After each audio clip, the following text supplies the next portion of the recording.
आज हम इस वीडियो में साधारण ब्याज निकालना सीखेंगे।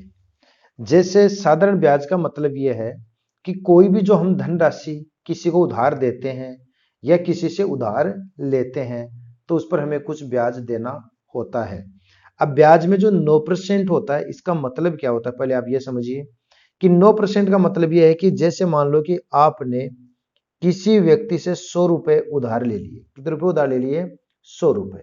9% वार्षिक, यानी जो 9% वार्षिक होता है वो 12 महीने का ब्याज होता है। वार्षिक मीन्स 12 महीने की दर होती है।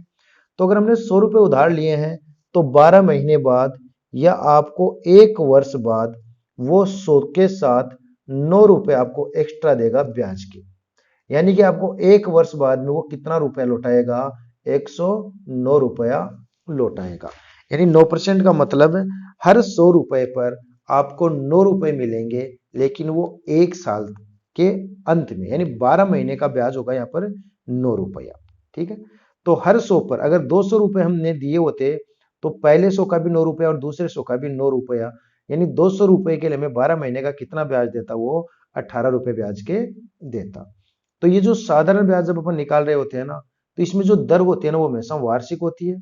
तो इसलिए जब भी आप साधारण ब्याज की गणना करें तो यहाँ पर जो टाइम है ना, जो समय, वो भी वर्ष में ही होना चाहिए। लेकिन यहाँ पर जो समय है वो वर्ष में ना हो करके किस में आ रहा है? महीने में आ रहा है। तो पहला काम आपको क्या करना है? महीने को वर्ष में चेंज कर लेना है।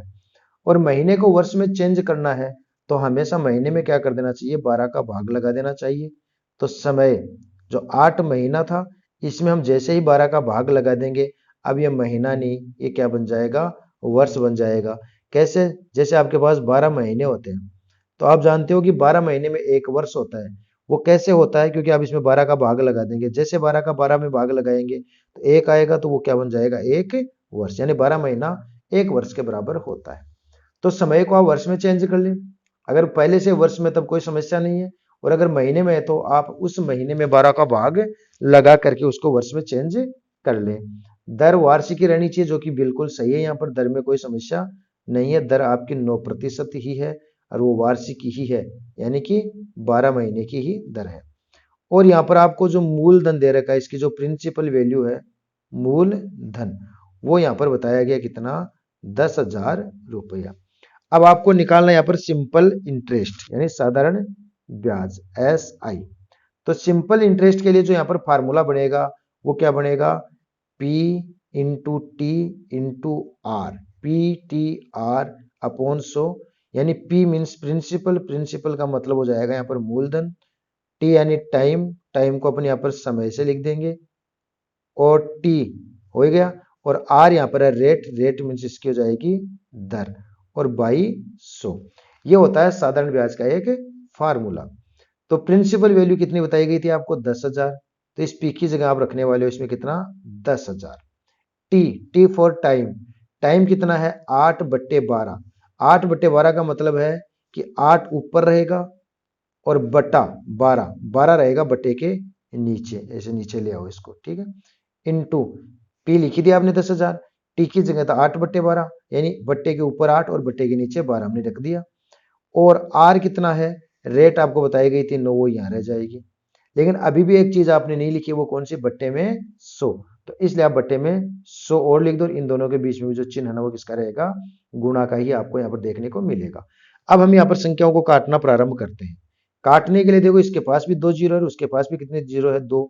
तो हम 2 जीरो से इसकी यहाँ पर 2 जीरो काट पाएंगे। और 8 में और 12 में आप देखें तो दोनों में 4 का भाग पूरा पूरा जाता है। तो 4 का फाड़ा आप 8 में बोलेंगे, 4 की टेबल बोलेंगे, तो 4 का भाग इसमें गया 2 बार, और 4 का भाग इस 12 में चला जाएगा कितनी बार? 3 बार। 4 तिये 12। अब ये जो 3 है ना वो इस 9 को और काट पाएगा, तो 3 एकम 3 और 3 तिये 9। अब हमारे पास देखो कौन कौन रह गया?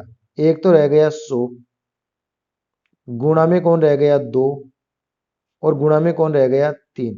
इनको गुणा कर लेना है। तो 3 को 2 से गुणा करेंगे तो 3 दूनी 6, और 6 को आप 100 से गुणा करेंगे ना तो 600 रुपए। यानी कि जब हम किसी व्यक्ति से 10,000 रुपये उधार लेंगे 9% वार्षिक ब्याज की दर से, तो 8 महीने बाद हमें उसे ब्याज के रूप में 600 रुपए का भुगतान करना पड़ेगा, जो कि साधारण ब्याज होगा। तो इस तरह से हम सिंपल इंटरेस्ट निकाल सकते हैं। यदि आपको साधारण ब्याज निकालना अच्छे से समझ में आ गया तो वीडियो को लाइक और शेयर जरूर करना।